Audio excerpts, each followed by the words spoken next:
Hello दोस्तों, आप सभी को नमस्कार। और मैं आपके सामने नरेश।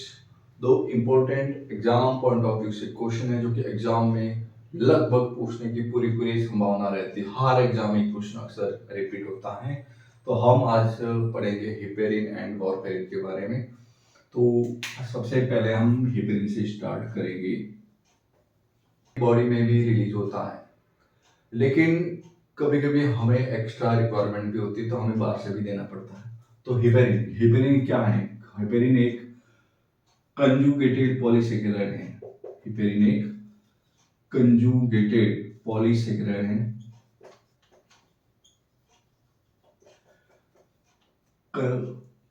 कंजुगेटेड का मतलब है कि पॉलीसेकेराइड के साथ में कुछ और भी मिला हुआ है। प्रोटीन हो सकता है, फैट हो सकता है, या और भी कंटेंट हो सकता है। मतलब ऐसा पॉलीसेकेराइड जो कि कंजुगेटेड बना हुआ है। नेक्स्ट हम एपीटीटी को मॉनिटर करते हैं। किसको देखते हैं? एपीटीटी को मॉनिटर करना रहता है। एपीटीटी की नॉर्मल जो वैल्यू होती है वो होती है 30 टू 45 सेकेंड। लेकिन अगर किसी को हिपेरिन चल रहा है तो उस केस में उसकी जो वैल्यू है वो 2 से 2.5 गुना बड़ी हुई आएगी, तब भी उसको नॉर्मल बोलेंगे। तो उसकी वैल्यू विद हिपेरिन, उसकी वैल्यू की कितनी होगी? ये हो जाएगी हमारे 80 to 100 second. So 80 to 100 second हो जाएगी। और हिपेरिन के बारे में हम अभी भी विस्तार से जाने तो अगर हमने हिपेरिन की ओवरडोज दे दी तो उसकी वजह से ब्लीडिंग हो जाएगी, ब्लीडिंग की संभावना बढ़ जाएगी। एपिस्टैक्सिस यानी कि नाक से खून आ सकता है। और एक सबसे जो इम्पोर्टेंट कॉम्प्लिकेशन देखने को मिला है वो है हिपेरिन इंड्यूस्ड थ्रोम्बोसाइटोपेनिया। हिपेरिन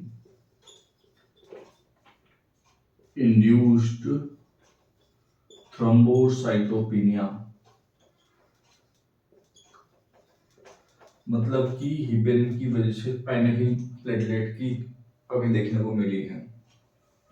अगर हिपेरिन की ओवरडोज हो गई तो हमारे पास में क्या होना चाहिए?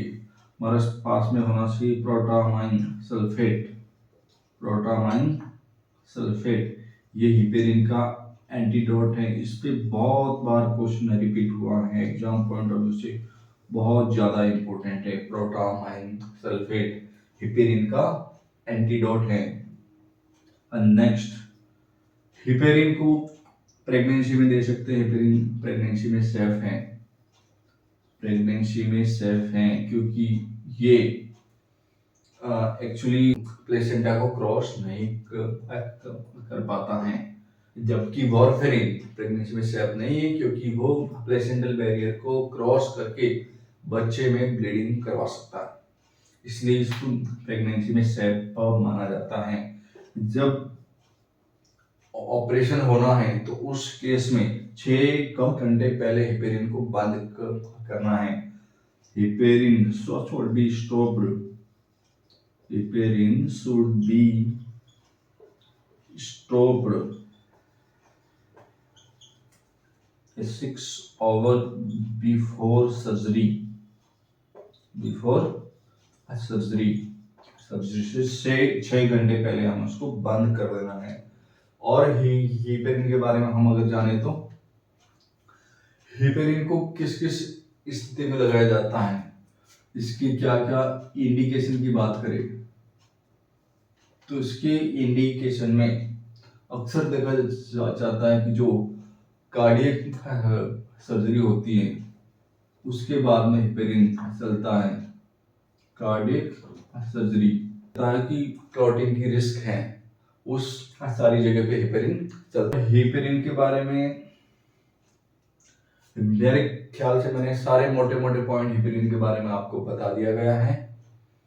तो जो अगला टॉपिक है वो है warfarin. Warfarin warfarin warfarin pregnancy में फेटल है।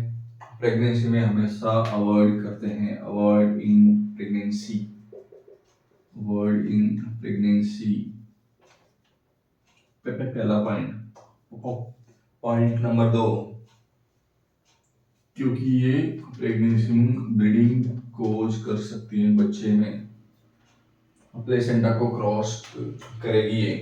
नेक्स्ट, वारफेरिन की डोज जाती है वो 5 से 6 mg, 5 से 6 mg। इसका मैकेनिज्म क्या है? ये एंटी विटामिन के एक्टिविटी है, एंटी विटामिन के एक्टिविटी है। इसके द्वारा क्लॉटिंग फैक्टर को कम करेगी।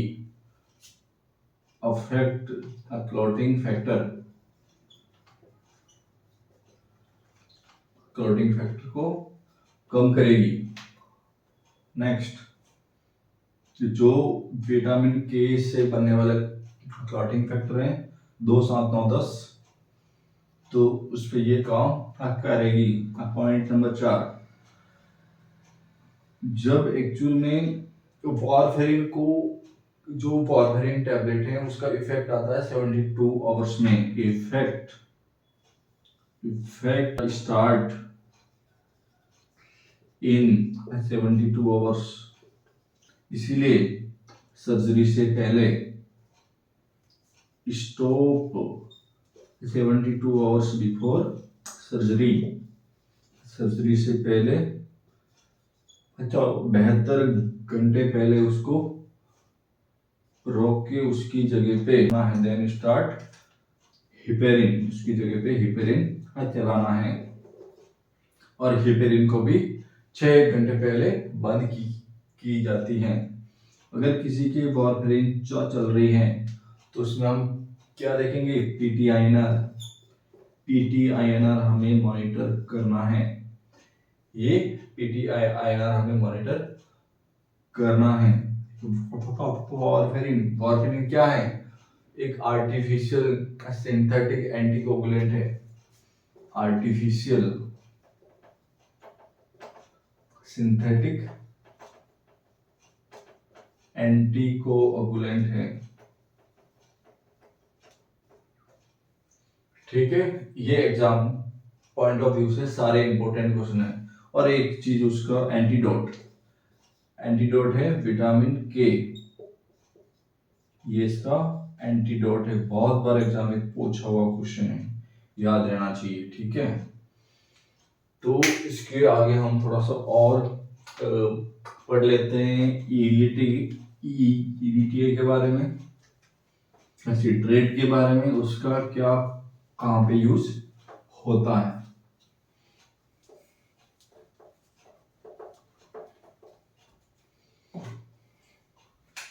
आपने देखा होगा ईडीटीए वेक्यूटेनर। तो ईडीटीए का मतलब है